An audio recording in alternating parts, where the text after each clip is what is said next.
The Power of Myth is a transcribed conversation between Joseph Campbell and Bill Moyers in the mid 1980s, recorded just before Campbell passed away.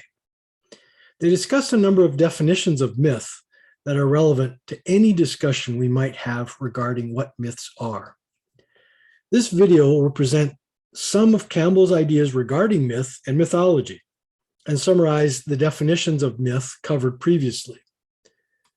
One thing to note is that Campbell and Moyers equivocate. They use the same terms, myth and mythology, interchangeably to mean essentially the same thing. That is not how I use it. I use it as David Leeming does in his book, World of Myth.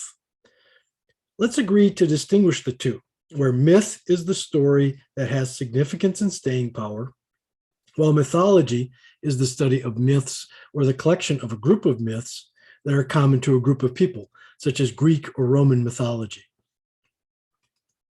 We'll discuss Campbell's definitions, but it might be good to just pause the video now and think of any definitions of myth that you have already thought of or encountered in your own searches or life experience. I have taught a course on myth and mythology at a US university for a number of years now. In those years, the definition that my Gen Z students have most gravitated towards is this first one from Campbell, that myths are explanations of the common experience of being alive. Another of Campbell's definitions is that a myth helps you understand the relevance of something that you are experiencing as it relates to yourself and others, as a guidepost to harmonize yourselves with reality. Rites come from myths and are enactments of myths that help us mark out passage through life, from childhood to adulthood, for example. Out of these definitions come two of Campbell's functions, the pedagogical and the sociological. I would posit a third, namely the psychological or the psychosocial function. And myths are revelatory in what we humans have in common as we search for truth, meaning, and significance. They are clues to the potentialities of human life, an answer to the grand question, who am I and why am I here? And Moyers notes Campbell's twist on myth from a search for meaning to the experience of meaning. And Campbell makes a meaningful distinction between becoming and being for different times in our lives. The story of myth reminds us that to have wonder and to be in the rapture. If we read these mythic stories, they teach us through their symbolic, metaphorical meanings. Essentially, we learn through the vicarious experience of our path with the hero's journey in the story.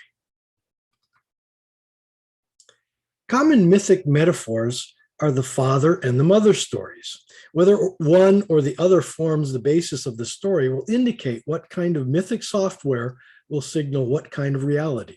So God as father or mother has very different implications for the actions of the culture that adopts those gendered metaphors for God. Myths as metaphors form their own common language, teaching about life's mysteries, and they help us understand our experiences as we go through life. Insofar as they help us to understand our life together, they serve the sociological function that Campbell talks about. Myths can start wars or make society more warlike. We've seen the dictionary definition, which Campbell also cites, where God is a personification of a force, a motivating power, or a value system in life and the universe. Myth puts us in accord with nature, demonstrates how you relate to nature or what your role in nature is and what your role in the group is. Cultures as groups often look at nature as either something to be dominated, as European cultures do, or as something to be at balance or in harmony with, as East Asian or Native American cultures tend to. Subjugation to nature is also a cultural approach, but the symbolic reflection of any one of these is often evident through the mythic stories of the culture.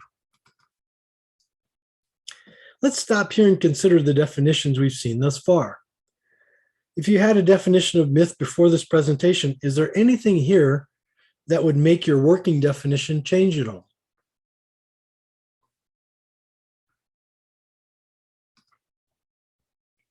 I took the time to read the Power of Myth book and compare the video series by the same name, which you can buy and stream online if you like. If you are more of an auditory learner, then you might prefer to watch rather than read. That said, the episodes do not follow the book and roughly correspond to the way they're cited here.